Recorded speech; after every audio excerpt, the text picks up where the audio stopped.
Γεια σας, παιδιά. Καλώς τα παλικάρια. Καλησπέρα, τι κάνουμε.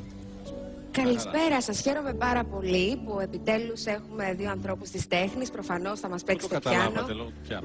Μα είναι... Όχι, είναι ετοιμένοι σαν να πηγαίνουν σε μια συναυλία. Χαίρομαι πάρα πολύ που ήρθατε. Τι θα μας παίξετε σήμερα? Πρώτα είναι το Godfather, μετά της Carmen. Α, Μπιζέ. Μάλιστα. Και μετά έχουμε επιλέξει το...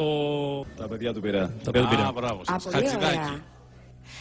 Άρα, όπως καταλάβατε, εσείς οι ακαλλιέργητοι, θα ακούσουμε ένα κομμάτι ακάτρεμα, γιατί έχουμε ένα πιάνο, θα μας παίξουν δύο κύριοι, οπότε προφανώς θα ακούσουμε ακάτρεμα. Συγγνώμη, αλλά δεν ταιριάζει με αυτό που θα πω.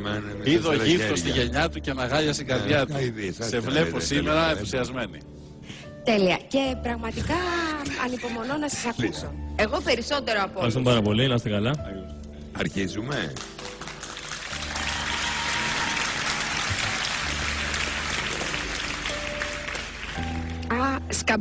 Σκαμπό δεν έχετε φέρει σκαμπό?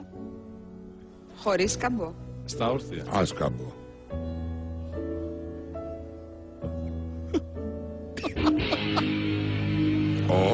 Τι κάνατε?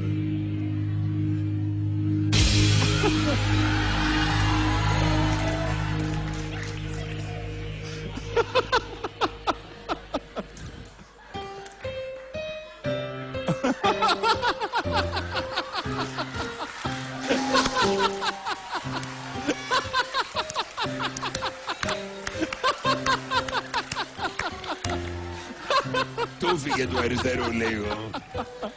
Τα χτύπησα.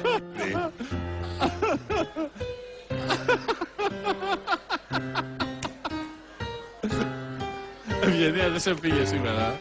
Ναι.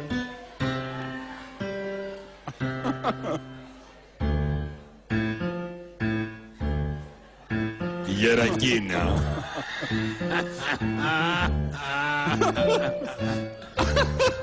Χορεύεται.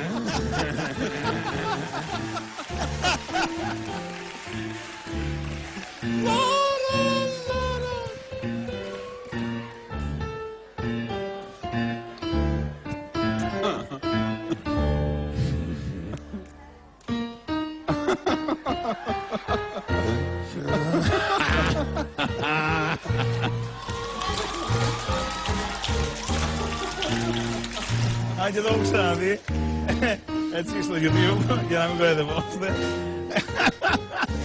Είναι πολύ καλό και εδώ.